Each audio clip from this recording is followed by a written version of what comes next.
on Lamella's head. He scored. And then, to be fair, you also said when Son was going off, that's positive for us or whatever, something along those lines. A boost. Yeah, so look, we hold our hands up. We were playing the long game. That's it. People don't realise, do they? Exactly. We knew it was 4D chess, as they say. So you're feeling good this morning, I take it. Everyone's feeling good, goodly, goodlier, goodliest, all of that, I guess. Fantastic. I mean, listen, we won the derby. It's a big thing. And, you know, we deserved to win it as well. We played really well for the vast majority of the game. Yes. Not mentioning the final period, in which was slightly terrifying. But I feel great. And listen, beating Tottenham always feels good. Beating a Jose Mourinho-led Tottenham, I think, feels extra special. Yeah, and look, Tottenham are Tottenham, and we all know how we feel about them. But there is a sort of, there's a litany of cunts there. From Mourinho to Lamela to Kane to Dele Alli, who's kind of a peripheral cunt at this point, but still, when he's on the pitch, you kind of remember. So it does feel good. You've all these extra layers to sort of boost how you're feeling when you win a game like that. But I don't know where we start with this. I mean, I suppose we have to start with the team and the big team news that came out beforehand. Yes, that Cedric started. Yes, that was it. What is that clicking noise? Are you doing something? Yeah, maybe. Is it that? Okay. That's fine. Fine. Okay. What did you just say? What did you say? News. Oh, team news. Oh, yes, Cedric. Yeah, that was the big one. And of course, the minor issue of the captain being unceremoniously dropped from the starting lineup because, well, it turns out he was late to the team meetup and what have you. This is quite interesting, actually, because my initial reaction was I didn't really understand why Mikel Arteta had made it public that it was a disciplinary issue, because the only people who need to learn from disciplinary issues are his team, his players. The whole world, he doesn't need to set an example to the whole world. So I was a bit confused by it. It's a big decision as well. It really is. I know Lacazette is an experienced player, but Aubameyang's the captain. He's our best goal scorer, our best striker. We're going into a derby. It's a big decision that he made. I suppose in the cold light of day, my feeling is I'm still a little confused as to why he made it public, but I imagine he took a calculated risk in fronting up to it, making it a thing, drawing a line under it and hoping that we won so he could just quickly move on from it, because it probably would have come out one way or another anyway, and then he gets accused of hiding the facts from everyone. So it's a bit of a no-win situation. What were your thoughts? I was similarly quite surprised that he made that public. These things do happen in football clubs, and it's usually excused with an injury or the players being rested. I wonder if maybe he just didn't want to be the manager who didn't pick Aubameyang for the derby of his own volition. I mean, it was a glaring omission, and maybe he felt the need to explain that it wasn't in his hands as he saw it. Ultimately, it is in his hands. He makes the decisions. But it was interesting to go public with it, and a big call, like you say. And if you make a call like that, you have to know it's going to come back to bite you if you don't win. I mean, had Arsenal not won this game, I'm sure that would have been levelled at Mikel Arteta by a lot of people as a piece of criticism, that he'd taken this decision. For sure. Having won it. It's brave. If that's what your standards are, it is a brave decision, because, like you say, had we not won that game, people would be pointing to Aubameyang's absence from the start as a key factor in it, But he has this streak to him, Arteta. I mean, let's not forget, he picked an FA Cup final team that had Matt Smith on the bench instead of Mesut Ozil, Matteo Guendouzi. He is prepared to take a stand on these things, and clearly it's really important to him. I think there was a quote from him in one of his TV interviews last night about saying, it's almost as important as the results and what we do on the pitch. We can't get where we want to go without establishing some of these cultural rules, essentially.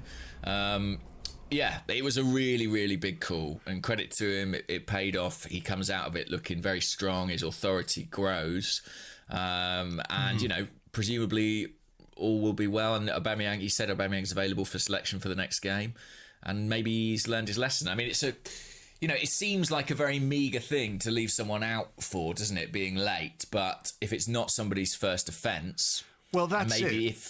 If they're the captain as well and expected to set a particular example accordingly, it becomes all the more important that you do something. Yeah, I mean, look, I can't imagine that on the day of a North London derby, if Aubameyang had turned up late, you know, perhaps it was out of his hands. You know, there was a tweet going around, wasn't there, with him stuck in traffic somewhere.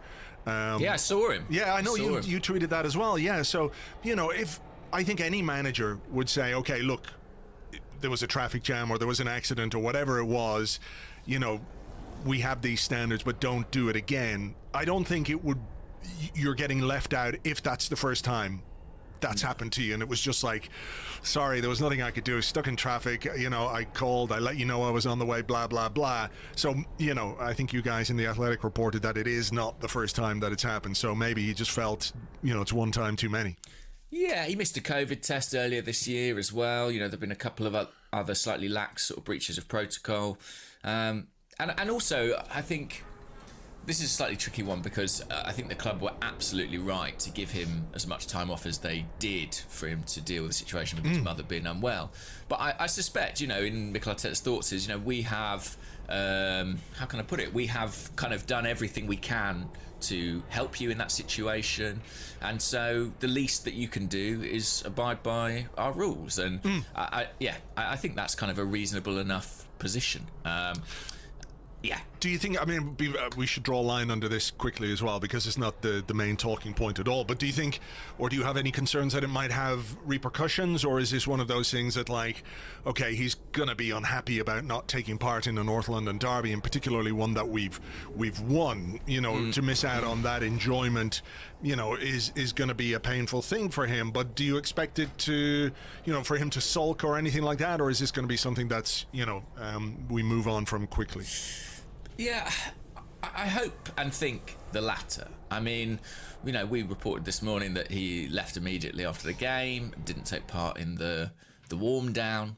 I don't know if that was with the manager's permission or not. I don't know if those, or, you know, I don't know if those warm downs are voluntary or if they're obligatory. Yeah. But he very clearly made an immediate exit after the game, which I think, you know, some people will probably interpret that as a rift. I don't. I see that as a guy who loves to be part of the party, loves to be part of the big games, loves to be on the field scoring goals, who's probably incredibly disappointed, gutted even, I would say, to miss out. That would be my interpretation of those events. Well, look, what do you think? I don't know. I mean, I hope, like you, it'll be something that everyone moves past really quickly, because there's a lot still to play for this season, as yesterday's result demonstrated and illustrated. And, you know, it didn't do much for our position in the league table, but 3 big points. And, you know, everything's quite tight in that area of the Premier League table and, of course, the Europa League. So, you know, your responsibility is to the club, to the teammates. You know, you are the captain. Accept it, move on. You don't have to like it, but, you know, maybe show your anger or frustration on the pitch next time you play and take it out on the opposition. That's the best way to do it. So I hope so. Yeah, I hope so. And just a quick thing on Aubameyang, by the way. Did you feel that the decision not to bring him on was part of the disciplinary thing? Do you think if it was down to purely tactics, do you think he would have come on?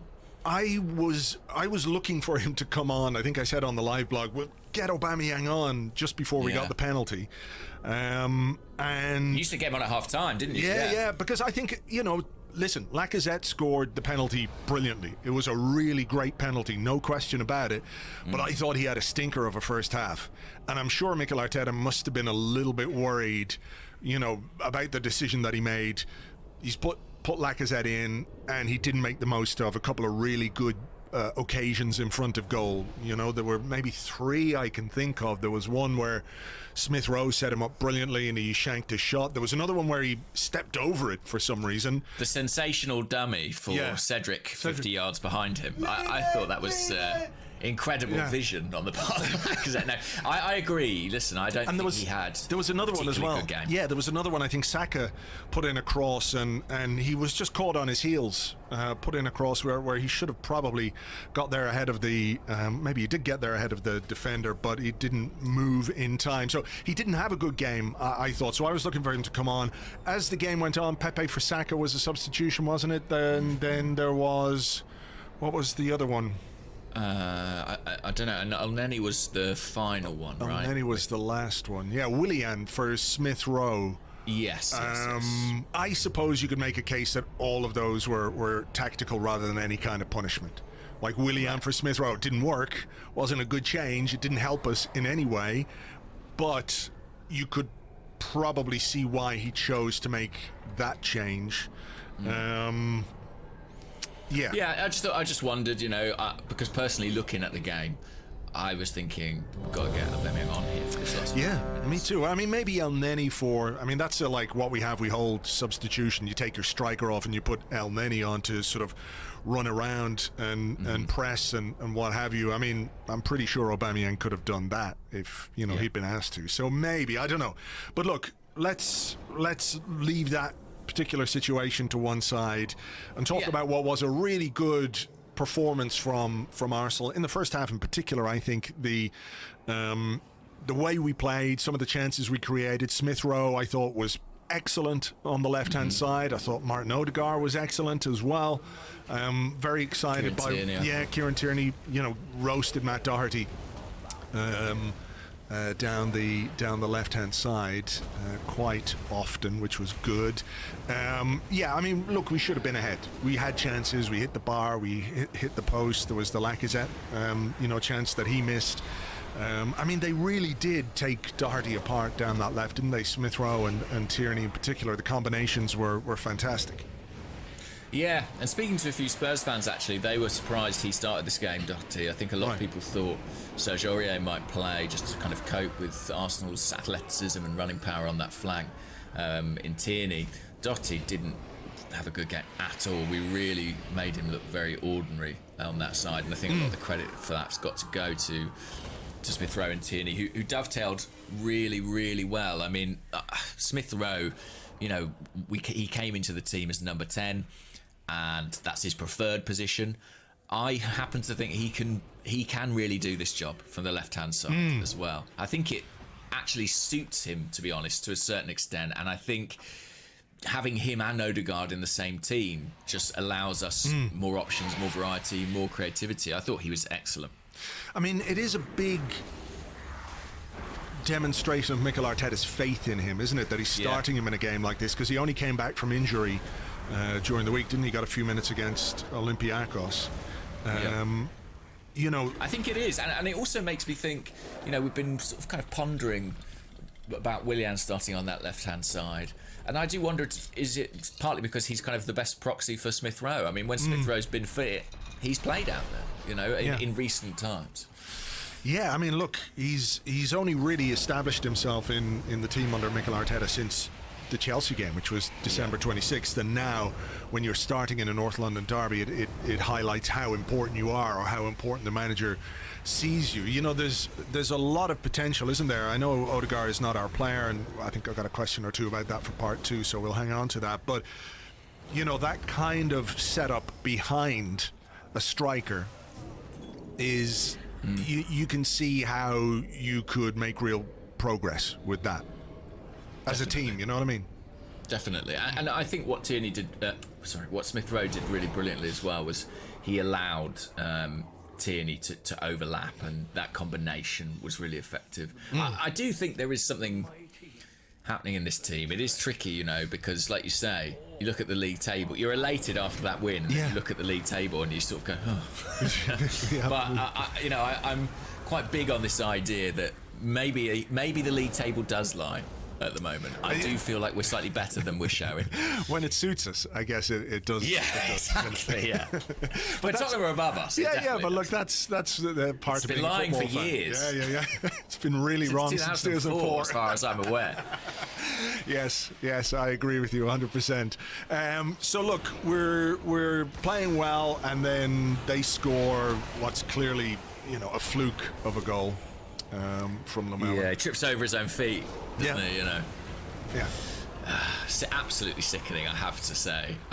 Just being there, I was directly in line behind it. I sort of saw the execution, saw it go through Partey's legs, knew the player it was as well. I mean, Lamela, from the minute he came on, I think the first thing he did, and to an extent, who can blame any Premier League footballer for doing this? But I think the first thing he did was go over and sort of have a go at Granit Xhaka and think, can I wind this guy up? He did have he had a kick at, was it Partey as well? Tierney was involved with Tierney as well, pretty early. I mean, he's just a prick. There's no two ways about it. He's a snide prick. And for that reason alone, I will not give him any credit whatsoever for the goal. None. Yeah.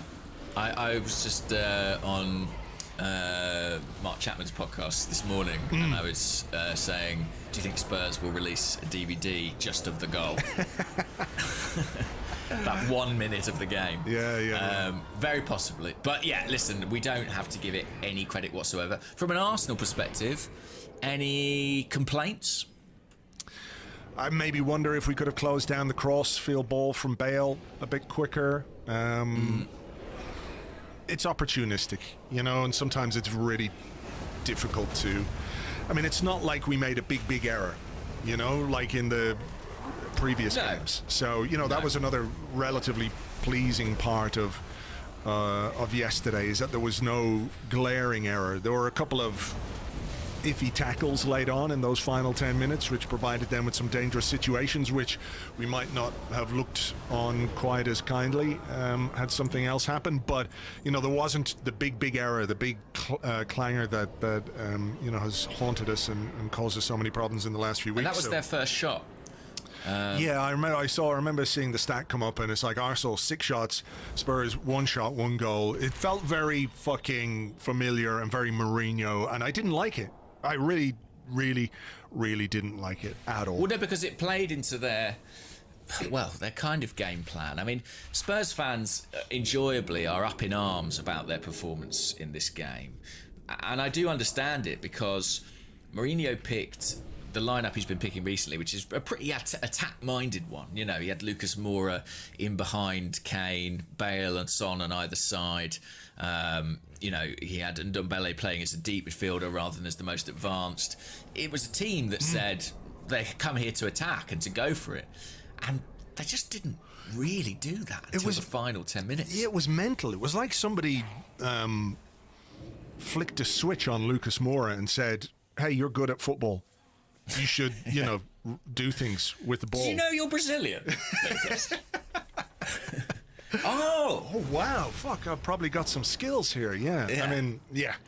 But they, for the personnel they had, and given some of our vulnerabilities and our, the mistakes we do tend to make at the back, they weren't able to mount any pressure on us whatsoever in that first 70 minutes. They didn't, though, did they? I mean, there were moments where we had the ball at the back and we were playing it around, Luiz and Gabriel, and you're looking, they're obviously staying within the confines of whatever structure Mourinho had put on them. But there were moments where I was thinking, you know what, if they just pushed forward a little bit and pressed us, they could probably exploit that little weakness we've had, but they didn't. And obviously they wanted to keep things compact.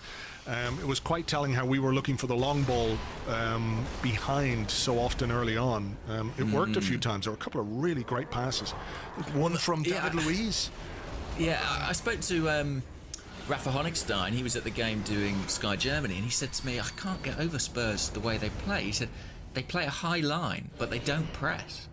And it was a really weird passive performance. I'm not at all trying to take credit away from Arsenal, more just having a go at Jose Mourinho. Yeah, quite right. If that's all right with everyone. That's fine, I think. That's fine. So look, 1-0, and you're thinking, okay, we've been here before, and I was very much of the opinion that the one thing we had to do was make sure we didn't concede a second goal like we did in the game earlier in the season, where we conceded not long before halftime. And I was thinking, okay, well look, just get to halftime, don't concede a goal just before halftime, because that's been a bit of a feature of our season, letting goals in not long before the break, whether it's a concentration thing or whatever it might be. But to do the other thing and actually score a goal, was very pleasant. I enjoyed it a lot. I think we should do that more, to be That'd be nice, quite wouldn't honest. Yeah. Good goal too. Let's hope the world never gets wise to Kieran Tierney's stop and go trick. I think it is just very difficult to prevent him doing it. He is exceptional at that. You know, the way he kind of turns his body, stops completely dead, knocks it beyond the guy, and goes again. Classic really, push really and run effective. stuff, isn't it? You know, you don't. It's not particularly subtle. It feels quite old-fashioned. You know, when you think about how skillful players make space for themselves, whether it's dribbling or whatever it might be. His is, I'm not going to say industrial, it's great and it's really effective, but, you know, I think you're right that, you know, they know what he's going to do, still can't stop him doing it. So Exactly. There's no way they don't prepare for it. And I guess the difference is, you know, someone like, say, Kolasinac, he would knock it and run, but his body shape always remained the same. If you watch Kieran Tierney, he's kind of got these snake hips, and he manages to really feint one way and move the other. Snake hips, I like it. Yeah, old snake hips Tierney, as they Snake call hips. him. That's his dressing room nickname. And yeah, I love it. I love it. And he did really well, not only to get beyond the guy, but once he got there, his delivery was very deliberate, I thought. It's a good pick out. He deliberately didn't give the ball to Lacazette and deliberately gave it to Martin. I'm not making that mistake again, because it was just moments after the one Lacazette stepped over, I think, which Right. led to Cedric hitting the post. And Odegaard takes up a really good position. I mean, I have to be honest and say I didn't really think this would be a facet of his game, this ability to arrive around the penalty spot, but he's making a habit of it. I think it's new. It's certainly new. It's not something he did. Well, then, no, I'm thinking about the Villa game. Remember the shot that he missed in the Villa game? So maybe it is, but yeah, to have a player like that arrive in the box and the timing of that, I mean, that is sort of what I think we said it the other day, didn't we? It's kind of what you would associate with Smith Rowe.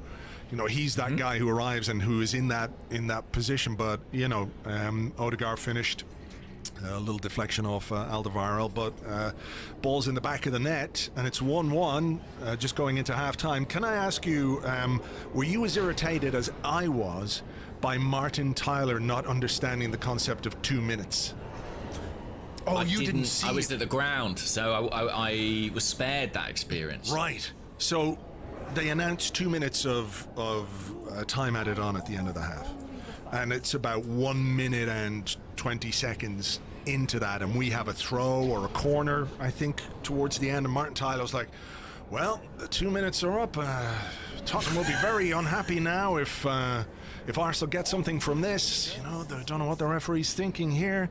He's well over the allotted 2 minutes of time, and it's like, did nobody just sort of give him Martin, it's 2 minutes. You just play with one. I don't understand what was going on there. I find that quite irritating. Bizarre. I think that can only be compared to I think Martin Keown called a Rabona a Ribena on Match of the Day 2 last night, which I enjoyed. But yeah, listen, it was fantastic to get the equaliser just before half time, and we had hit the woodwork twice. I mean, I'm still gutted for Emile Smith-Rowe about that shot off the woodwork. It was a great keeper was beating all ends up, wasn't he? Star-making moment, really, for him. But there you go. So, a substitution at half-time, Pepe for Saka, an injury worry. They said he felt something in his hamstring, so, I mean, that's an obvious change. I mean, how do you... It's kind of like for like, isn't it? You know, on that right-hand side, they do similar roles, and Pepe's playing very well at the moment. I mean, I think if you had to compare the two halves, I think Pepe had the better game than Saka did. I think so. Saka was quite quiet and again took a fair bit of punishment, a few kicks and what have you. So yeah, look, fingers crossed he's not out. But look, when you've got somebody with the quality of Pepe to replace Bukayo Saka, you're not doing too badly. So what else did we do then in that second half? They took Bale off. Yeah. And then, much to the irritation of Spurs fans again, which I enjoyed. How do you know so much about what Spurs fans are thinking? I look on Twitter. I look on Twitter because I like seeing how angry they get with Mourinho, and it's really good fun. Do you just, I mean, have you got random people to follow or specific people? I follow some Spurs fans that I know, but also, you know, Jose out, Mourinho out. Those hashtags have been doing some good business in the last 24 hours. Okay, so 62 minutes on the live blog. I say, get Aubameyang on. Second later, we get a penalty. Your jinxing powers were in full effect. Fucking hell, magic. So, what? Credits to Nicola Pepe, by the way. I mean, that is a sensational pass. I mean, I think it kind of summed up Lacazette's day in a way, that he whiffed at that shot. You know, It was a brilliant ball from Pepe. And not just a ball. I think he kind of pulls it out the sky. I think it's like an interception and then a pass immediately. I've not been able to confirm that because the TV cameras were actually showing a replay of something else. But I think it's like a goal kick or a pass out towards the Tottenham left back. Maybe it's Reguilon, and he chases back, wins it, and gives it. It's a really good bit of play. Right. I'd have to. You're saying we can't see it on the TV? I don't think the live broadcast had it. I think they were showing a replay of something else that had just happened. Maybe Lacazette had that shot on the spin. I forget exactly what it was. Looking at it here. But let's have a look. Why not? You might be able to confirm it. Oh yeah, he does actually. Yeah, they just cut to him, and he intercepts it, and it's a first time. I mean, what a pass that is! That is unbelievable. So it's a bit of defensive play and a bit of creative play rolled into one. Yeah, you know, and I think he has been unlucky not to be more involved of late, Pepe. I think he has. You know. So when he comes on and makes that kind of a contribution, I'm really glad to see it for him, obviously for us as well, because it shows, I guess, a level of determination to have an influence when he does get his chances. You know, rather than somebody feeling sorry for themselves. And if he was feeling a little bit sorry for himself or a little bit unhappy that he hasn't been used, you wouldn't blame him too much. So, you know, to have that impact yesterday was really very pleasing. Yeah, I mean, that was the narrative for his first 18 months in the club, maybe. You know, has he been made to feel like he belongs? Does he feel important in the team? Has his confidence been knocked by him not being selected? At the moment, his confidence doesn't seem to be knocked whether he plays or not. And when he's coming on, he's having a massive impact. Now, I mean, that's a bit of a double-edged sword if you're Nicola Pepe. You don't want to become the impact guy. You don't want to become the last 20 minutes guy. But I have to credit him for the attitude that he is showing in what must be a frustrating period. You know, he's not doing a lot wrong, and yet equally, you look at Arteta's decision to start Smith Rowe and Saka yesterday. Yeah. You know, you can understand why he made that call as well. So it's a tricky one. It is. I mean, I'm guessing he was asking Saka to push through and rest him for the Olympiacos game. So fingers crossed there isn't too much wrong with him, because, you know... He was on the pitch at full time. He was walking with a slight hobble, but he seemed in very good spirits. So I think if they were too concerned about him, I'm not sure they would have let him do that. Arteta said he was feeling something in his hamstring. So we'll see. I don't think he'll play against Olympiacos, given the lead we have in that game, and maybe that's fine, and the rest will do him some good. Yep. So penalty, and Lacazette, as I said earlier, I think it was a really, really good penalty. Really. Well, we've big not discussed pressure. the decision yet, Andrew. Well, what's to discuss? I watched Match of the Day 2 last night with astonishment. I just could not believe what Jermaine Genius was talking about. I saw him on Twitter say to somebody, "You don't understand football," because they had a go at him for the whatever it was he was saying about the penalty. Imagine. I mean, the thing is, obviously I found Jermaine Genius absolutely hilarious. I really, I don't watch Match of the Day that much, I must confess. Well, I haven't watched it much this season because we keep having shit results. So. Yeah, and we're probably always on last, right? Because we're bang in the middle of mid-table. Yeah. But on first I really last night? enjoyed. Yeah, exactly. I really enjoyed Match of the Day 2 last night.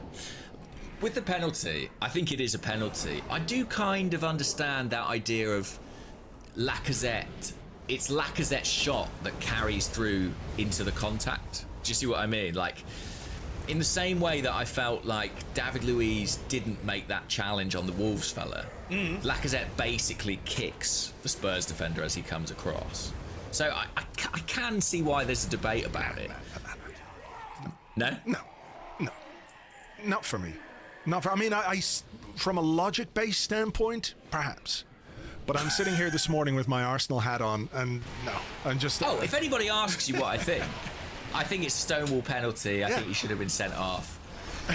You know, but if I'm just kind of, you know, stepping out of myself, I can understand. But lots of Tottenham fans, you know, these Tottenham fans who I'm always reading and listening and engaging with, a lot of them said that's a penalty, that's getting given. Well, I mean, look, if we had seen David Luiz do that and a penalty was given, I don't think we'd be complaining really about the decision. We'd be complaining about he's asking for trouble. He's done it again. He's out of control. He's hurtling through the box. I mean, it's a very Mustafi penalty to give away, if you like. You could certainly see him. You could certainly see him do it. Go on. If Lacazette makes good contact with the shot, do you think it gets given? That's a good question.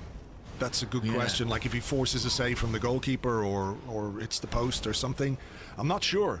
Maybe it was. Or even if it just goes out of play, do you know what I mean? If it goes behind. Yeah. Because there seems to be a bit of a sort of free-for-all. If the striker gets his shot away, as far as I'm aware, you can shoot them, you know, with a rifle. I mean, it is an interesting sort of facet of the game, that. I do wonder if he'd got good. I think it's one of those where whatever the referee gave, I'm not sure VAR would have overturned it. I think it's one of those ones. Yeah, I mean, look, we've seen yeah, of course, and we're overdue one, and we should have had one against Burnley last week, of course, with Pepe. So we're due a decision. But you know, you have to remember that this is a season in which did I see, who was it? Was it Liverpool? I think it was Liverpool, where one of their defenders was kind of sliding in the box, and the guy ran into the back of him. He kneed the defender in the head and fell over and got a penalty. Like well, then if that's a penalty, then ours is 1,000% a penalty. Mega penalty. And let me tell you, I was sat just behind Jose Mourinho in the dugout. He had access to replays. He was going absolutely mental, saying it wasn't a penalty. So for it to be upheld was a very satisfying. Well, I did enjoy his post-game interview. I don't normally watch the opposition post-game interviews, but on this occasion, I gave myself the pleasure of watching Mourinho complain bitterly and saltily about how it was never a penalty and how Michael Oliver's decisions were astonishing. Like when it comes to penalties, whether it was with Chelsea or Man United and now Tottenham, it was astonishing. Like his record of penalties. He's such a good referee, but his, you know, blah blah blah. But you know, look, he can stick it up his arse, to be perfectly honest. Even if it wasn't a penalty, which I think it was, but even if it hadn't been, it's classic deflection from Mourinho, because on the balance of play, Tottenham did not really deserve anything at all from this game. No, I agree. I agree. And I think, you know, in many ways, Michael Oliver was quite generous towards Tottenham yesterday with his reluctance to get the yellow card out throughout the game. Now, I know that sounds weird because I had a man sent off, and we'll laugh about that now in a second. But, you know, there were moments where I thought they were led away with a lot of stuff. I think there was a foul by Højbjerg at one point, and he called him over and he had that word with him. You know, that like, don't do it again, because otherwise, and then he did it again, and he didn't do anything. You know, there were a number of fouls. He does, yeah. Well, I mean, as a team, I think they tend to get away with we'll get on to Harry Kane. But by the way, just quickly, what a good penalty it was. I have to be honest and say I had my doubts. He's a very good penalty taker. I shouldn't have doubted him. He is. Well, no, I mean, I understand why he had some doubts, because he'd had a poor game. Yeah. Really. You know, credit to him for slotting that penalty away under a lot of pressure, but I think he had a poor game overall. So if a moment, you know, it can happen in a game where you think, well, that just sums up the bad day that Alexander Lacazette has had. He played really badly, and then he missed a penalty. But he didn't. It was a really unsavable penalty. Even if Loris had gone the right way, there was no way really he was saving that. So, you know, credit where it's due for the execution on that one. Speaking of execution, that brings us nicely to Eric Lamela. I mean, the first... How Genius is claiming that's not a sending off, I think that is a more... the more clear sign of a pundit having a mental breakdown than the penalty thing. I mean... Unreal. Yeah. I mean, he should have been booked well before that, because he was involved with Xhaka, he was involved with Partey. He had a little kick out off the ball at Partey. There was a foul on Smith Rowe early in the second half, where basically Smith Rowe had burst past him on the left-hand side, carrying the ball out of defence, and Lamela did what that guy did to Lacazette early in the first half. He basically hauled him down. It was a rugby tackle kind of thing. One of those where it's a very deliberate, very cynical foul. Again, Michael Oliver chose not to issue a yellow card on either occasion, and it's just a bit strange. I know you say, well, look, there's got to be some kind of physical aspect to the game, but cynical fouls like that, where there's literally no attempt whatsoever to play the ball, are yellow cards. Yeah. So, he was lucky not to have been booked before the first one. Maybe he got the ball for the first challenge on Partey, but he came in from behind. So what's he expecting? Absolutely. And, the second one, he's very stupid. He raises his arm to Tierney. There's a good replay, actually, I've seen doing around social media with Mourinho in the background. Have you seen that? Yeah. I think Mourinho's reaction is one of, oh shit, I can't believe you just done that. Yeah. I think it's that, and not sort of having a go at Tierney for falling to the ground. I think Mourinho, you could see, kind of knows exactly what Lamela has done and what it's going to cost him and Spurs. Yeah. Although, bizarrely enough, it kind of proved to be the catalyst for them getting back into the game. Oof, okay. I mean, we do have to talk about the final 10 minutes then. Yeah, shame. Yeah. Well, look, on a scale of 1 to 100, where 1 is not scared at all and 100 is terrified out of your mind, where would you say you were during that period? What was your peak level of fear? High. When Harry Kane heads that ball in, the split second before the offside flag goes up, I'm in the 90s. Oh, my stomach flipped. Genuinely, my stomach flipped. And, thank goodness he was offside. And he was very clearly offside. But, yeah. I mean, it's such a weird one. At 75 minutes, or whatever it was, I was looking at Arsenal and thinking, this has been a masterclass in controlling Harry Kane. I mean, the guy's not had a kick. And I still think that's true. I think Gabriel had a really good game, up until that point. I thought Gabriel and Luiz were very good. Yeah. And Gabriel particularly dominated Kane aerially, physically, in a way that not many Premier League centre-backs do. Yeah. So much so that, Kane took it out on him with the kind of foul. 100% that's what happened. 100%. Yeah. That's his frustration at not being in the game, and Gabriel basically mastering him during the course of this match, and how that's not attracted more attention. I mean, I say I enjoyed Match of the Day. They didn't show that once. No, I had a message from, I'm just trying to find it here, from from Sam Palerm, who's down under, and he was telling us that an AFL player did what Kane did to Gabriel in pre-season and got a one-match ban. So, it was really dangerous. It was reckless. It was violent. It was frustrated. He could have caused him some serious injury because, if his shoulder connects with Gabriel's jaw or cheekbone or whatever it is, he causes him a serious injury there. And I think the England captaincy thing is obviously part of it. But it's really terrible on the part of the media to completely overlook something like that simply because he is the England captain and a golden boy. I can guarantee you that if that was a different player, I'm not saying an Arsenal player necessarily, but I can guarantee that there are players in this league who, if they carried out that kind of foul, this would be shown time and time again. Or if, for example, that foul was perpetrated upon Harry Kane, you wouldn't hear the fucking end of it. So, at this point in his career, having seen him do countless things which could cause serious injury to a player, I think he is really lucky. And the people involved in the incidents that he's been involved in are really lucky that nobody has been badly injured. And it's, I'll say it's a matter of time, before it happens. Maybe it won't ever happen. I hope it doesn't ever happen. But if it does happen, nobody can say that it's a shock or a surprise. No, and there clearly is kind of a symbiotism, a relationship between the way the media react to these events and I think the punishments that are handed out for them. I mean, we saw that ourselves. Who remembers Eduardo's dive? That the media furore around that issue, I think, engendered the disciplinary action. And I think with Kane, there's a willingness, a desire almost to sweep some of these things off the carpet. It's nothing new.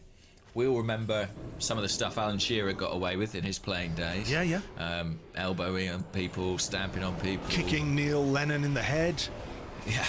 I mean, all sorts of stuff. Didn't Harry Maguire got away with something? Was it this season or last season where he booted someone in the balls and got away with it? Yeah, he got away with something in Greece as well. But I think I think it is a frustrating thing, certainly, because there's a really egregious foul on Gabriel yesterday, and one that's purely a player who is frustrated. That said, last 10 minutes, Spurs managed to hit the post into the game. They start doing better things in wide areas, crossing the ball better. Lucas Moura, remembers he's Brazilian. Lucas Moura, he finds his passport in his sock. And Gabriel, who, as I say, I thought had a very good game, makes a vital block.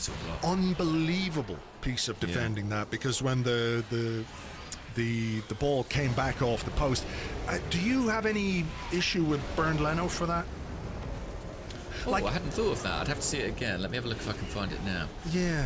Do you then? I do wonder, should he... I mean, if that ball was more accurate, I think it was going in.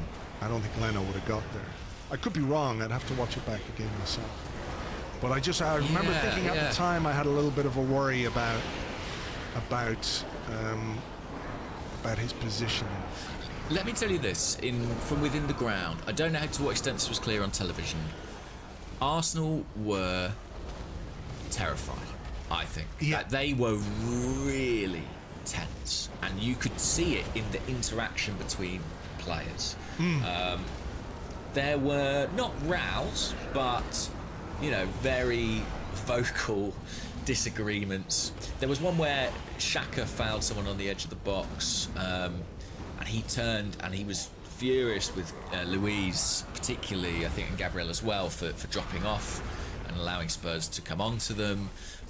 There was an incident where Luiz lost his rag with somebody about, I think it was with Thomas Partey, maybe of the concession of a foul. A corner. There was a Partey gave away a corner. That's right. And that was kind of not so much on the sidelines, but on the pitch. Yeah. It was very palpable. I mean, you never got the sense that we had an extra man. That's the weird thing about it. I mean, it almost seems mad to say that we had the extra man. It felt like we had one man less. Yeah, I'm looking at that again. I think we'd be critical of Leno had that gone in, because he took a step and his hand's not even outstretched, really. It sort of looks like he's almost half leaving it. Yeah. Comes off the post, comes back. What a great block. Brilliant piece of defending from Gabriel. That is absolutely sensational. Really. How do you feel about the Cedric lying on the floor technique? Just as an aside. It's a new thing, isn't it? I mean, I've seen other teams do it. Can't blame him for not being able to watch. I felt exactly the same at that point in time. Yeah.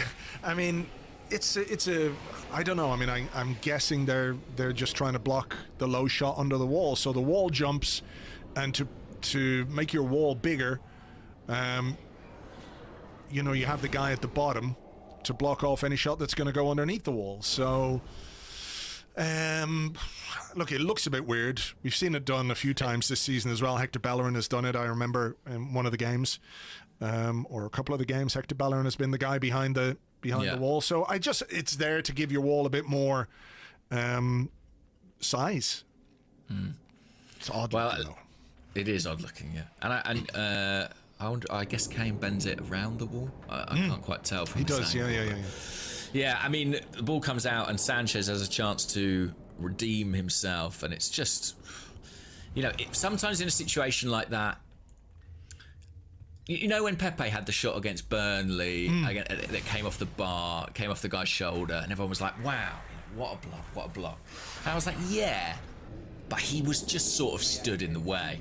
With Gabriel, he gets his head on that. Yeah. It's great defending. It's great defending. It's not going to hit him anyway. He moves to block it. Yeah. It's really... Well, I It's mean, really yeah, excellent the stuff. fact that he's there as well, he's in the True, right he's position. recovered to that He's position. got in. Yeah. He's not standing or ball watching or anything like that. So, he's in the right area, and it is just a great piece of defending. But, in the fact that we've won this game and those last 10 minutes were as terrifying as they were, and I'll admit I was sort of close to about 99.99999. We didn't want to see 5 come up on that board, that's for sure. Oh my God! There were some crosses and Louise got to couldn't- 1, didn't he? we couldn't keep the ball. Leno, why he decided when we had 11 versus 10, that was the time to start booting it long to nobody. To El Nene. Oh Yeah. my God! It's like we've got the extra man. I realize that there's a lot of pressure, and you're hanging on in a way, which sounds weird when you're playing against 10 men. But I get it. Football matches have their own momentum, and it really swung too far in Tottenham's way. Does that, though, now that we've won and we're discussing it the morning after, does that make you feel happier because you can see that the Spurs fans that you're following had these glimmers of hope where they're like, if only, and then it didn't come to pass and we still won? Does it make me happier? No, I don't think it makes me happier. I would have loved to have just seen it out serenely. But I'm not overly concerned about it. I liked how honest Mikel Arteta was about it. He couldn't have been more honest. I think he said it was the worst 10 minutes we've ever played under him. Yeah. He might be right. I mean, it was a kind of diabolical lack of control. I don't know, I guess I just described that to a bit of fatigue. I mean, someone like Thomas Partey looked dead on his feet, I think, by that point. Did you? But I think as well, just nerves. It was a big result for Arsenal, a big day, and they, it got to them. I think Arteta maybe made a mistake in terms of not really having a centre forward, a focal point on the field. I do think that maybe handed them the initiative a bit.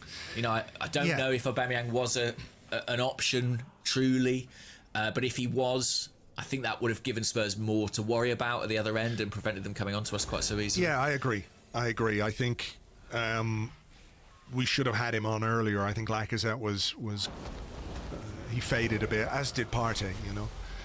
So he we wasn't alone surrendered the there. initiative a bit. That's a good way of putting it. But we still won, so fuck them.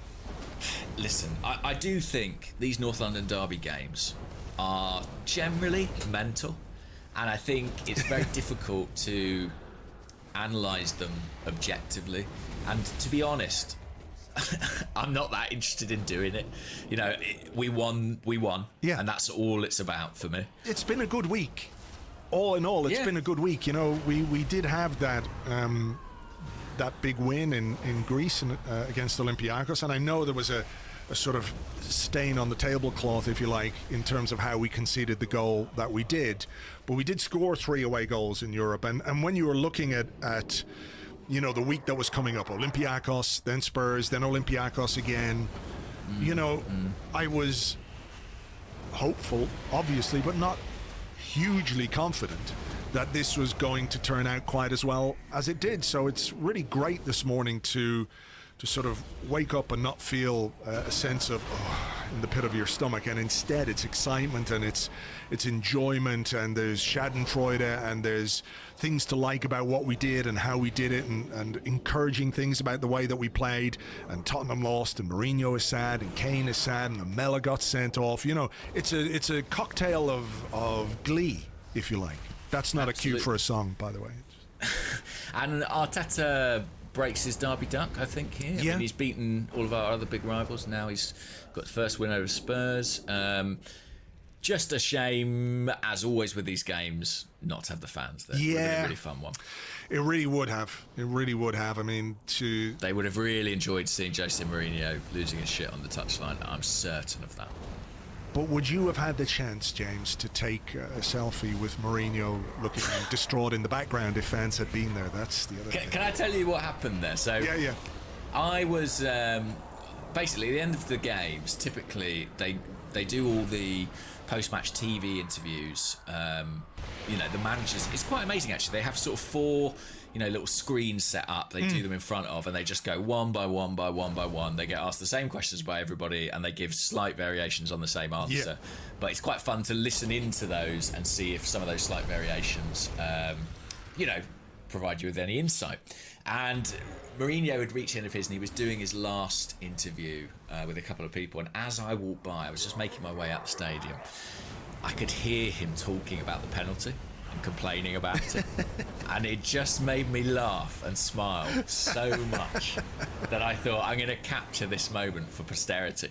And I was really pleased because I posted it on Twitter and Instagram, and a lot of people got in touch to say, you are wearing a mask, but it's very clear, nonetheless, how much you're smiling. You can see the delight in my eyes.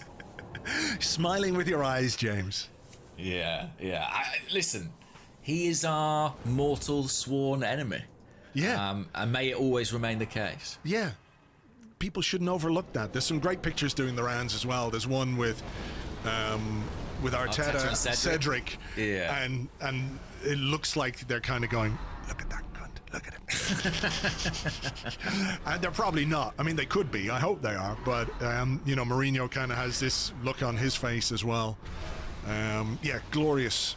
Great fun. Like you say, a shame we couldn't be there, and hopefully we'll get back there soon, because I think people and football fans and everyone needs to experience moments and games like that. They mean such a great deal to everyone, so fingers crossed we can get there sooner rather than later. Yeah, absolutely. But I'm sure all the listeners enjoyed it wherever they were watching. And this is a really dislikable Tottenham team, not just because of Mourinho. We mentioned Kane. There are a few other characters. Lamella, Joe Hart was sat in front of me, right? Joe about Hart, 4 seats.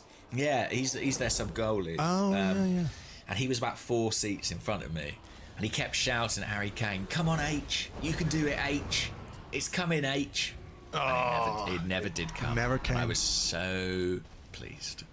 Lovely. And on that hilarious note, we will take a break, and we're going to come back with your questions and more in part 2 right after this. It's the history of the Tottenham. It's the history of the Tottenham. It's the history of the Tottenham. They miss always something. They concede many chances every game. Many chances every game. It's the history of the Tottenham. Tottenham.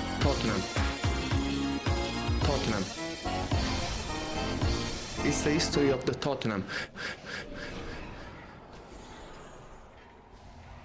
Welcome back to the Arscast Extra. This is part 2, where we answer questions that you sent to us on Twitter at Gunnerblog and at Arsblog. Also on the Arsblog Discord chat server, which you get access to if you are an Arsblog member on Patreon. James, you've got to start there because Mahir has a very important question. And he says, what do you think of Tottenham? Oh, shit. What do you think of shit? Tottenham. Thank you. Do you know what, Andrew? That is quite all right. Another one from Chaos Attack Squirrel Team Lead, which is a great name. He says, good morning, guys. I did a small experiment last night. I'd like you to verify the results. It appears for all intents and purposes that North London is red. Can you please confirm? Thanks in advance. Hang on. Let me just have a look out the window now. Live. Yeah. It's looking pretty red out there. I'll be honest with you guys. Good stuff. Good Town's stuff. been painted red. Brilliant. That's all we needed to know. Delighted. Okay. Let's have another question, shall we? Why not? Let's start with this because we've had so many questions about it. So Queen Guna, who's at SoFire, has asked, how do we solve a problem like Martinelli? But then Kevin Singleton, in response to that question, has said, what is the obsession with Martinelli? He's been out injured and players have stepped up to the plate in his absence. Willian's playing better, Pepe too, Saka and Smith Rowe have been brilliant. So where does he fit in against players with form? He'll get his chance when form dips. Where do you sit on Gabby Martinelli, who missed out on this squad entirely? Yeah, that's a bit of a strange one that he wasn't even in the squad. But, look, I think he's a really exciting, talented young player. I do wonder if it's more of a thing from the outside than it is on the inside. You know, I saw him celebrate one of the goals against Olympiacos the other night. I can't remember which one. Maybe it was El Neni's, or I don't quite remember. Could have been Gabriel's, maybe the header, fellow Brazilian, etc., etc. And he looked very happy that we'd scored, which sounds obvious, but you know, he doesn't appear to be demonstrating any sign of discord or unhappiness or anything like that. You know, if you look at what we've got on the left-hand side with Emile Smith-Rowe and the kind of player he is and what he does in that position,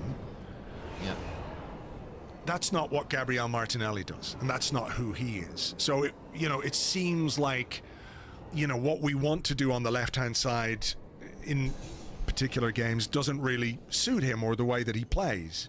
And we've talked before, haven't we, about what his final position might be or where he might play, and it might well be centre forward. That might be the position that he plays.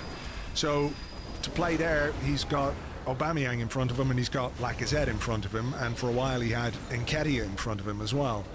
So my feeling is that, like, while I want to see more of him, and I think it's a little bit strange that he hasn't seen too many minutes, because he had a really positive impact when he came back from injury. He did have a positive impact. I think, it was really exciting to see him come back into the team and be effective. So it is a little bit of a surprise, but at the end of the day, he is only 19, and we have spoken before, haven't we, about young players being eased into action. We used the Phil Foden example at Man City, where everyone there, all their fans are screaming and screaming for him to be starting games, and he didn't, and was eased into action, and perhaps the benefits of that are evident in what Phil Foden is doing now. So I'm not massively worried about the situation or anything like that at this moment in time. No, and there might be a physical component to it as well, given the injury that he's come back from. I do think it is principally a tactical thing. That's what everyone seems to say around the club. And, he's a bit unfortunate in that the areas he plays are really congested. I mean, it could be worse. It could be Reece Nelson playing with the under-23s. There's clearly a lot of options in that part of the pitch. I just wanted to give a... Oh, sorry. Yeah, go on. No, go ahead. I was just going to say, I wanted to give a shout-out to this question from Geezy P, from Ricky, who said... I've come up with a mad theory that Martinelli isn't playing because Madrid want him, and he'll be part of a swap involving Odegaard and maybe Ceballos too. With that in mind, would you say an Odegaard type is more important to this team than a Martinelli? I just wanted to shout that out as like a top conspiracy madness theory. Based on absolutely nothing. I don't know. Who knows? He might be right. I certainly haven't heard anything to that effect. No. I mean, I think... it's a good question though. Like, is an Odegaard type more important to this team than a Martinelli? And you might say at this moment, yes. I think when we've got Aubameyang and I think the player who's sort of giving Martinelli the most problems in a way is probably Nicola Pepe. In that what they contribute as wingers, as wide players in terms of goal threat, is kind of similar of a type. And we're saying, look, Pepe's not getting enough minutes, so. I think it's just kind of circumstance, to be honest with you. I think you can look at the bench yesterday and say, do we need Hector Bellerin, Callum Chambers, and Rob Holding? And Mohamed El Neni. Do you know what I mean? There are enough players of a similar type that you think there'd be room, but maybe Arteta didn't really see a scenario in which he would need Martinelli on the field. Yeah, I mean... Certainly you could make a good case, if we were talking about bringing Aubameyang on, Martinelli as somebody who could come on at centre forward might have been useful yesterday. So that would have been really useful. Yeah. So I don't quite know why he wasn't on the bench. I mean, obviously they weren't expecting for Aubameyang to be late. Do you know, I mean, I don't know if, are the non-involved players still required to be there on match days? Like, everyone was fit yesterday, so, the likes of Reece Nelson, Gabriel Martinelli, etc., who weren't in the squad, are they there? I don't believe so. Right. I believe, as a rule, there's one surplus player. Certainly when they travel to away games, they take a surplus player in case somebody is ill or has to drop out through injury at the last minute. I don't know if they do that at home because maybe it'd be easier to call somebody up if required. They might not need to be present. So no, I think for COVID reasons, it's not like everybody's around. Ordinarily during the season, they'd all be sat there, behind the subs bench a lot of the time. But I don't think that is the case at the moment. Okay. So I guess Martinelli was probably watching it from the sofa like the rest of us. Right. On the Discord, Metofferson says, Smith Rowe looked really good yesterday on the left. Should that be a serious option for us going forward? I think having two creators on the pitch just makes us more potent in attack. And Chris Michael on Twitter, who's at CMike1970, says, after Emile Smith Rowe's performance yesterday, do you think he should be first choice on the left of midfield if we sign Odegaard permanently? Could we have a Perez-esque player on our hands? The contrast when Willian came on for him was extreme. And I think we talked earlier about how, why those last 10 minutes were as poor as they were. I don't think it was necessarily just because Willian came on, although I don't think it particularly helped. So yeah, let's talk Smith Rowe first, and then I've got a question about Odegaard. Well, Smith Rowe, I think, has qualities that mean he absolutely can play in wide areas. He's got a sprint for a start. You don't get, if you think of your sort of classic number 10, even the ones who are still playing in the Premier League, people like James Maddison, they're not really sprinters like Bruno Fernandes in the traditional sense. Smith Rowe does have that over 5-10 yards. We saw it, I think, in the build up to that shot Lacazette when he stepped over it when he should have hit it. Smith Rowe just absolutely roasted his fullback there. And I think he can do that. He's willing to run in behind, makes good diagonal runs, can drop into the centre. I mean, look at the position he takes the shot on, from which he hits the woodwork in the first half. Very, very central position.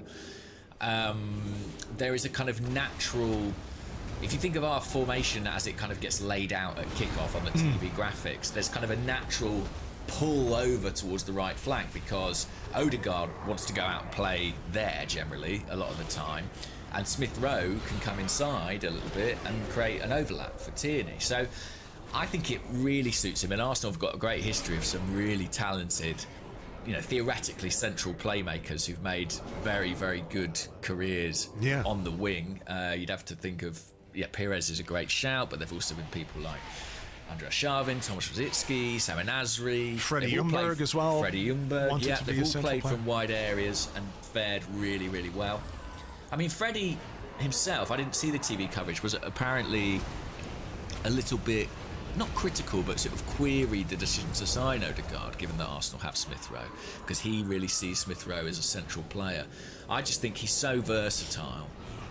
And it's about how do we get more good creative players into the team, and this is a way. Yeah, and I think what's really exciting me about Smith Rowe, you mentioned the word versatile.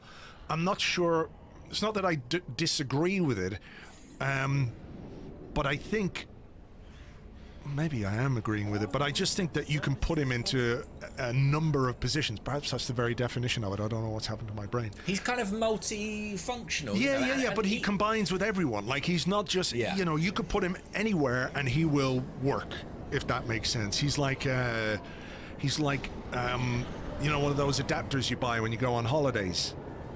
He's like a plug that you can use in Spain. Adapter. Yeah, the universal adapter. And that's why he is a great number 10, by the way, because when he plays in that position, he can kind of interconnect with everybody on the field. I mean, I think it was the West Brom game. He exchanged a pass with every outfield player. And he does have that capacity to kind of fill in the gaps. He's quite amorphous in the way he plays positionally. But there is something Odegaard brings. I know you've got a question about him that is different and that is worth inclusion. And if you want both in the team, I think this is how you do it. Yeah, I mean, look, for all the panic of the last 10 minutes or so, and there was panic, I think one of the things that stood out to me yesterday from a player perspective was Smith Rowe, and it was Odegaard, but I had to look at their stats and I had to look at their passing stats, and Odegaard was 96.6%, 97%, Smith Rowe 97.6%, 0.3%. Yeah, highest on the field. Yeah. To have players who give you that security in the opposition half and in your own half as well, but primarily that's where they operate, helps you control games. We've missed that, I think, throughout this season. I mean, shout to Grant Xhaka as well. More passes than anybody else, and also at 94.3%. So I thought Xhaka had a very solid game, Yeah. He sort of not made up for, but, he reacted well to what happened in the last game. That's what he does. Yeah, that's what he does. Makes a mistake and he reacts well. Yeah. But, Odegaard and Smith Rowe, I think they're complementary. I think we had a question about that. Let's see if I can find it here.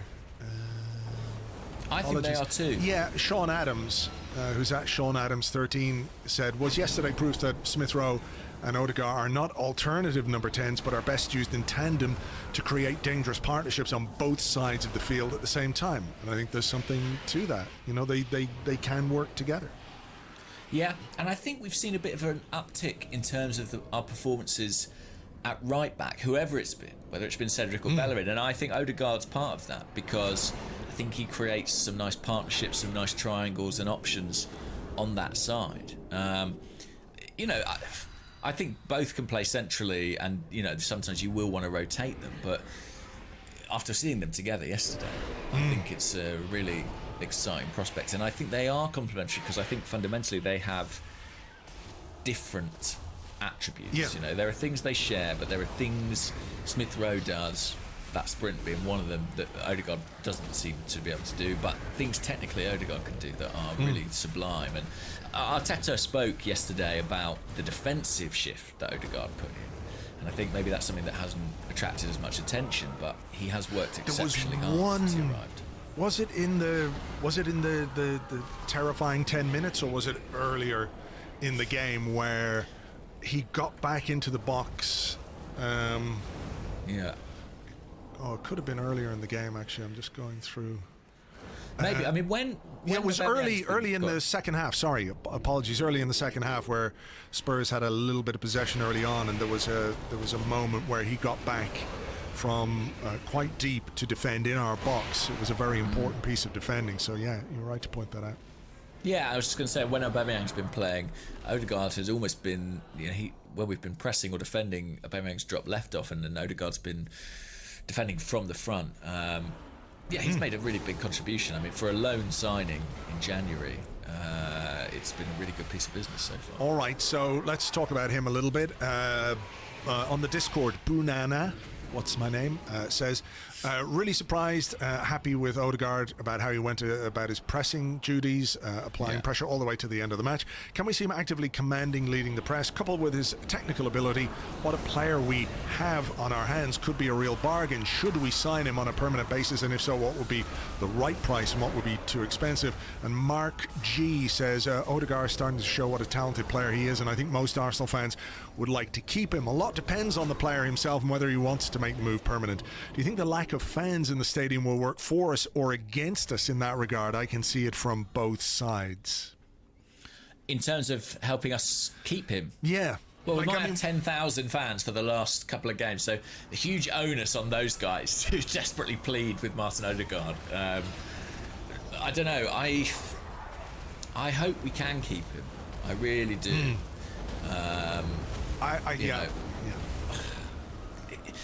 What gives me hope is the fact that Madrid are potentially, on the precipice of a rebuild. It looks like they're going to come second, certainly, to their local rivals, Atletico Madrid in La Liga, and there's a big turnover required there. Now, obviously, if you're looking to rebuild, a 22-year-old playmaker with international pedigree, captain of his country now. Yeah, recently made captain of Norway. I mean, you'd think that he'd be part of that. But if they decide they need to raise funds, equally, he is an pardon me, he's an obvious choice to sell, given that he's not been part of things there really this season. It is a weird one, isn't it? Because the better he plays, the more we want to keep him. The better he plays, the more expensive he is going to be if Real Madrid are willing to let him go, and if he is willing and there is no to join agreement us. on a fee. No. So that is the position we're in. I have to say, he's got to be enjoying it, right? Yeah. I mean, think about what kind of a reception he would have got yesterday at the final whistle, you know, to score in a North London derby and to be part of a winning team in your first derby and to play so well, you know, that would not have been lost on the Emirates crowd, you know. So that is something that it's missing. I wonder, are players able to, you know, compartmentalize that and realize that, you know, as much as we're missing being there as fans, they must be missing fans as well for what they bring to their own enjoyment of a game. You know, winning the game obviously is what they're out to do, but there's got to be something missing for them as well.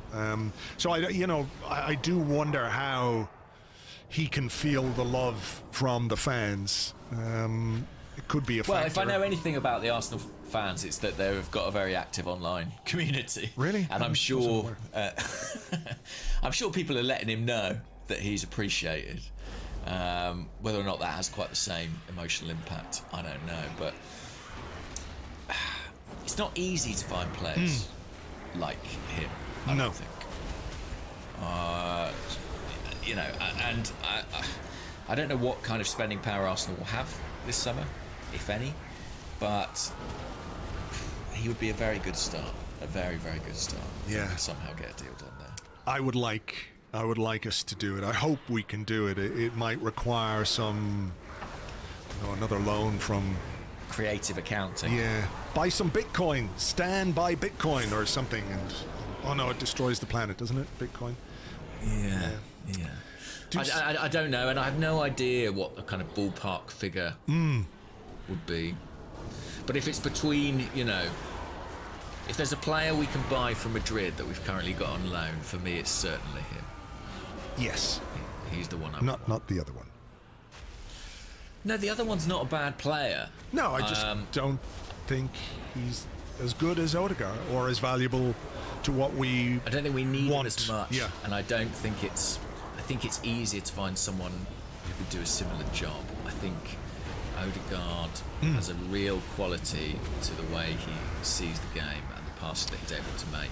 Well, you know, yeah, I mean, I suppose one player who might be able to do what Dani Ceballos has done is Joe Willock, who's having a good loan spell, isn't he, at Newcastle so far? They seem to like him. He's having a really good loan spell, yeah. I don't know if that's just because he's playing in the right sort of team at the right sort of level for him. Maybe. But where are Newcastle in the table? Probably above us. Most people are, aren't they? I think he's having certainly a really interesting period, and he seems to be developing. They love him up there. They absolutely love it. I mean, they'll be as desperate to keep him as we are to keep Martin Odegaard. Yeah. So yeah, interesting. 2 Premier League assists this season for Dani Ceballos. That's it. 30 appearances in all competitions. 2 assists. So, you know, I don't think we'd be losing a huge amount if he were to go back to Real Madrid. No, I personally think we would need somebody. You know, I think. Yeah. No, I don't disagree. I think a midfielder has got to be on the list this summer. But like you say, if there's money to go to Real Madrid, it's got to be for Odegaard for me. And if they wanted to do 2 for the price of 1, I'm open to it. If they get desperate, you know. Yeah. It's challenging times. Advantage. Yeah, challenging financial times for not just us but everyone. So there might be some odd deals. You never know. You never know. What about this question from the Discord, KT?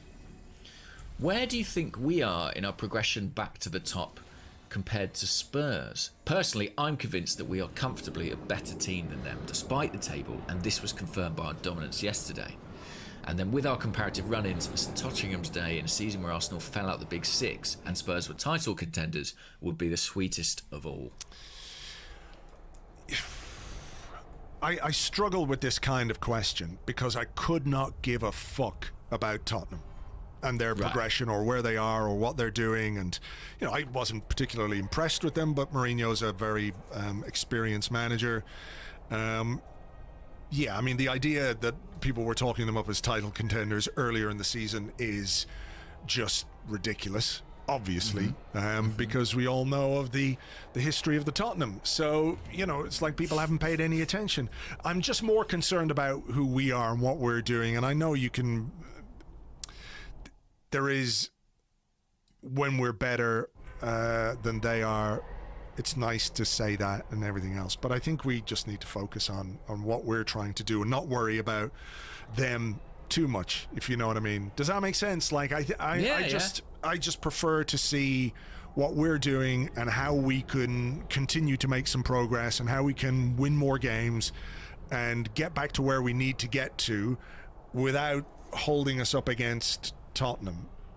Because I think if we can do what we want to do, then that will be a natural consequence of it. I mean, being better than them and finishing higher than them will be a natural consequence of us making the kind of progress that we want to make.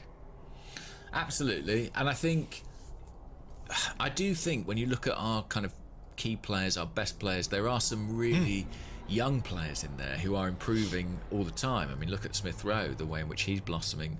We've eulogised about Bukayo Saka plenty of times on this podcast. When you look at Spurs, I think names like Alderweireld, Lloris, Bale, Kane, they are on the downward slope probably in terms of their trajectory. And so I'm full of optimism that even if we don't get a St Tottenham's Day this year, we can't be far away. I agree with the question that I think we were the better side yesterday, and we are the better side at this point in time. Any chance that we manage it this season, getting above them? I don't know. There's 4 points in it. Look, nothing is impossible. 10 games. Yeah, nothing is impossible. We've come back from further than that.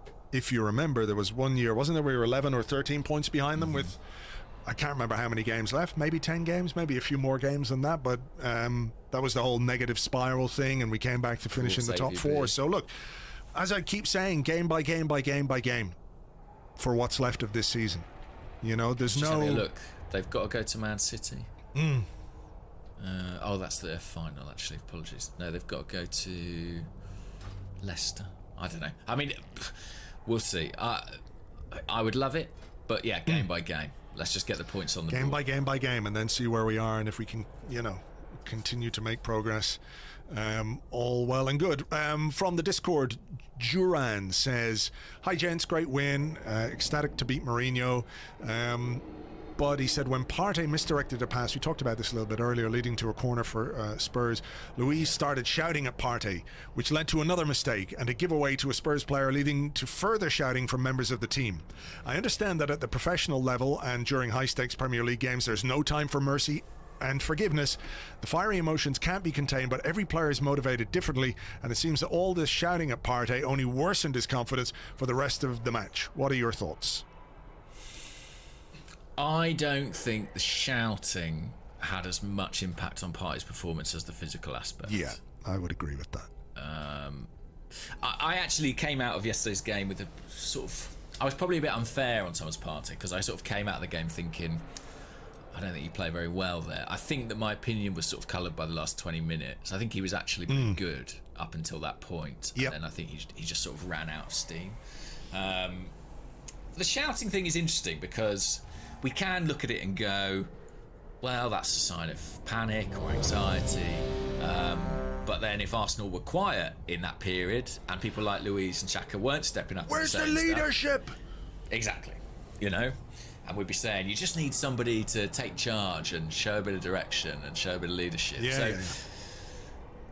It's a difficult one. I think ultimately, the shouting, the pointing, the remonstrating is ultimately a bit of a sideshow.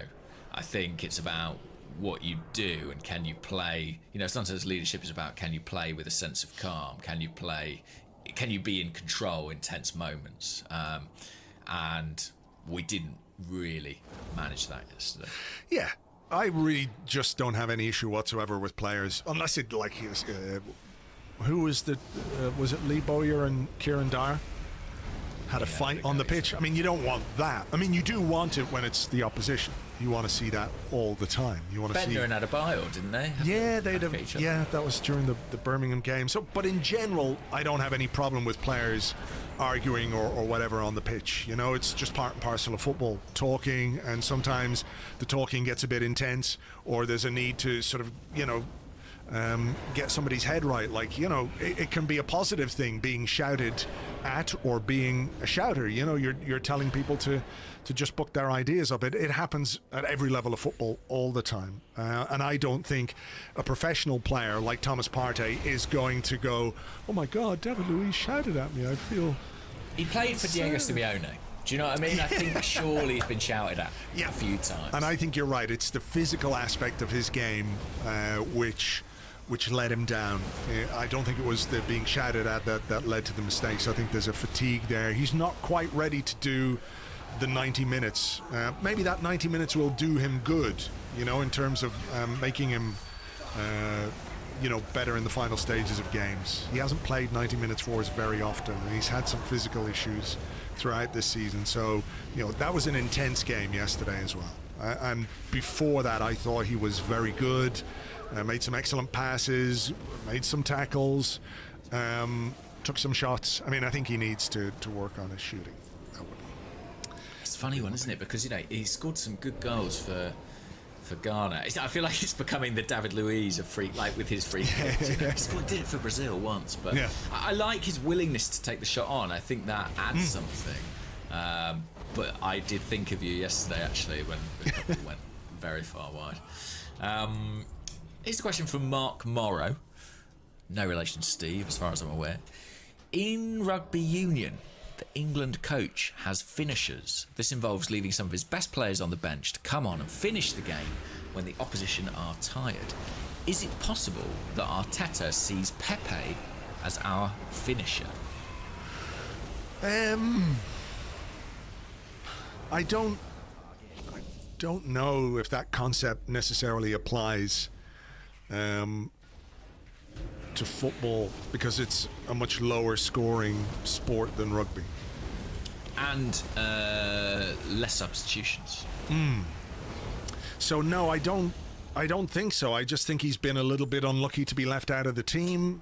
Saka's form on the right-hand side has caused him a problem, and Emile Smith-Rowe doing what he does on the left-hand side, again, slightly differently to, what you get if you played Pepe on the left. You get something different than what you get for Smith-Rowe, and that seems to be what Arteta likes at this moment in time. And I do wonder if the combination with Tierney over there as well is part of it. So no, I don't think he's a finisher, and I'm not sure you can really apply that concept to football, although I do think you can use your substitutions more effectively than we have. But that's a wider issue, isn't it? Yeah, I mean, Pepe is the kind of guy, as a defender, you don't want to see coming on when you're feeling a bit tired. He's a nightmare to face, but I think he's shown he can do it early in games as well.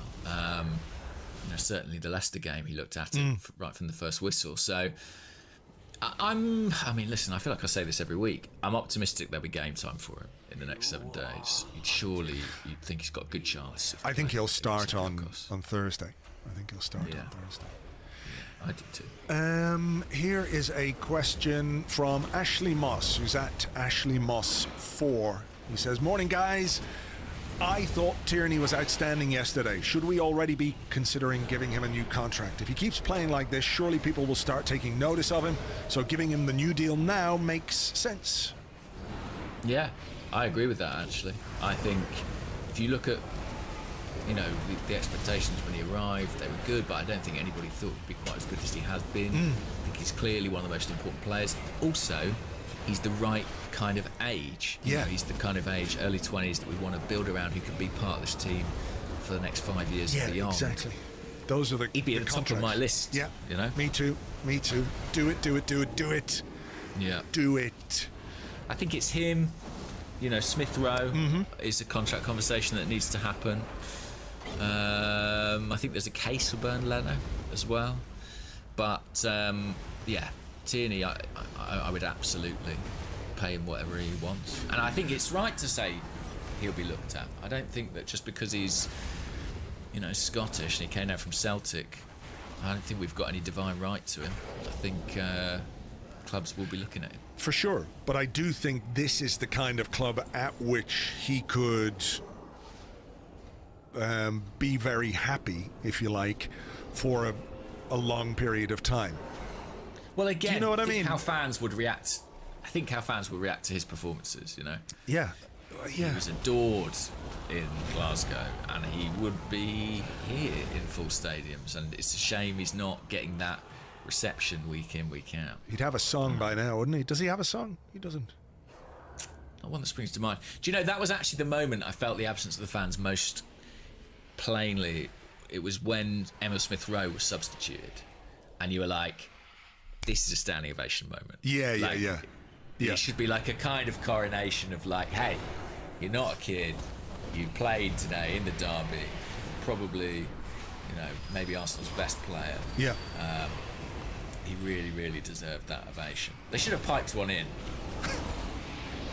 Fake standing ovations, or maybe they could get those wobbly standy up things that with the wavy arms, Yeah, that they have at used car dealerships. Inflatable. Yeah, just have one of those on the other side of a stadium, and as and when players who play well are taken off, push the button and it gives the fake crowd noise, and those guys all stand up. That'd be good. I'd like that. Yeah. I'd like that. Did you ask me that question? I think you did. I did, about Tierney, yeah. Yeah, okay. I'm just having a look to see if I've got another good one here. If you've got one, to ask me it while I have a look. Okay. Beardy McBeardface, who's at Bearded Hannon, says, what would it take for Harry Kane to get sent off? I don't know. To kill a man? Nah, I don't think so. That's not enough. Not sufficient. It wouldn't get a replay. If he slew a centre-half with a sword, they wouldn't show it on Match of the Day 2. No, I mean, he'd have to... It depends on the sword. I'd say if he had maybe a cutlass, not just a regular old sword, because, but if he had would have a cutlass, because he's an old-fashioned sort of guy, isn't he, Harry Kane? H. He's coming, H. Just slice his head off, H. The voice in his head that makes him do all these things is actually Joe Hart. That's what we'll discover. So you think it would be... I mean, what about if he took to the field with a hockey mask and a chainsaw, and... I think it would go to a VAR appeal. What if he cut the VAR referee in half? He'd be hailed as a national hero, presumably, and quite rightly so in that instance. But I honestly can't imagine. I mean, as far as he sort of goes around the football pitch like Wile E. Coyote, sort of setting these dastardly traps for people to fall and break their neck. Yeah. And seemingly without repercussion. I think there'll be a Netflix documentary about it one day, like how did this man get away with trying to kill people on football pitch? That would be a good one, all right. Yeah, it is weird. I've kind of accepted it at this stage. I mean, it ain't gonna change. I'm just looking on my Twitter. It says Harry Kane is trending. So, okay. I'm looking at it. Okay, watch Harry Kane's brutal challenge on Gabriel as Arsenal fans question why VAR didn't send Spurs star off in Derby. That's from The Sun, so I ain't clicking that shit. Let's see. There's just a lot of clips of Harry Kane clattering into Gabriel. That's why he's trending. Well, quite right too. I mean, former Premier League referee Dermot Gallagher does not believe Harry Kane should have been sent off for Tottenham after his challenge on Arsenal's Gabriel. Gallagher says the England captain did not take to the field with a sharpened cutlass. Therefore, no red card offence took place.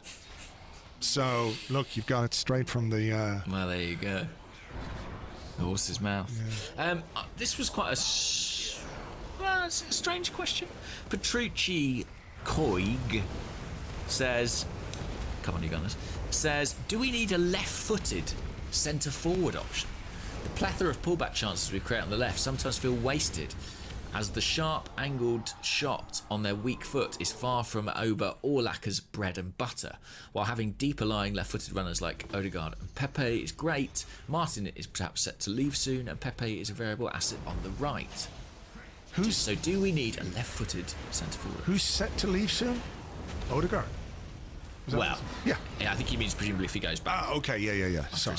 I mean, I just think you need a good striker. You don't necessarily have to have a left-footed option. Just someone who can kick with their left foot, which, you know, a professional player should be able to do. You know, Aubameyang has scored some good goals with his left foot, hasn't he? Think about the FA Cup final. So, yeah, I can see, but I don't think you specifically target a striker because of his foot. You target him because of how good he is. And if he happens to be left-footed, then great. And if not, don't worry about it. So I don't know that you build your squad in the same way. I think it's perhaps slightly different from the when you talk about defenders. Because quite obviously, we've gone out of our way to bring in a couple of left-footed central defenders. But that has more of an impact on the way you can play from the back. You know? Yeah, absolutely. And I think part of Mikel Arteta's reliance on Granit Xhaka is probably to do with the fact that he plays from that side and he gives you a build-up option. Do we need a left-footed striker? I don't think we do. I think in Saka and Pepe and Odegaard, you know, we have left-footed players who are capable of arriving in the box. Pepe, when he plays from the right, does that very well. You know, kind of arrives around the 6-yard box or penalty spot from a pullback from the left. It's where he missed the very good chance against Burnley. Yeah. I mean, when you think about it, on the pitch yesterday, we had Saka, Odegaard, Xhaka, Tierney, Gabriel, all left-footers. Is that a lot of left-footers by any standards? Interesting question. I think by standards of previous Arsenal teams, I would say it is. I'd have to sort of look into it at Premier League level and say, you know, it feels very athletic, this, doesn't it? It does. We counted how many left-footed players are in every team ever. But yeah, no, I mean, there is a lot of balance.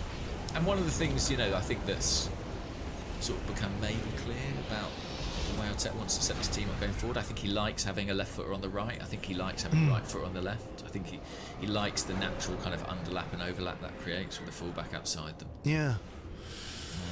Well, we'll keep an eye on that. We'll see what we do in the summer in terms of who we bring in and what foot they kick with. Bring back Giroud is what we're saying, right? Let's not go there. Okay, look, I think we better leave it there for this one, no? Because I'm sure people will be wanting to listen to the podcast. So if you've got this far, thank you very much indeed. Hope you enjoyed the win yesterday as much as we did. Hope you enjoyed all the tears and all the saltiness and all the miserableness of everybody who is associated with Tottenham, from players to staff and fans who James knows personally, pretty much all of them, it seems. Yeah. Listen, I'm just taking the temperature. I just, you know, good. I hop in the water. You're doing us a service. What can I say? Exactly. You don't want to be engaged. No, I don't. I'm glad that you're out there, you know, putting yourself in those kind of areas, those online spaces, etc. Well, you know, I take a lot of risks for you guys. I'm very brave. Well, we love you for it, so thank you very much indeed. And to everyone listening, look, thanks a million as always. We will have a preview pod for Patreon members for the Olympiacos game. We'll do that for you on Wednesday. And we'll have more regular Arsecast goodness for you on Friday as well after the Olympiacos game. And hopefully we can continue on this nice little run of form that we're on. So until the next one, take it easy. Bye-bye.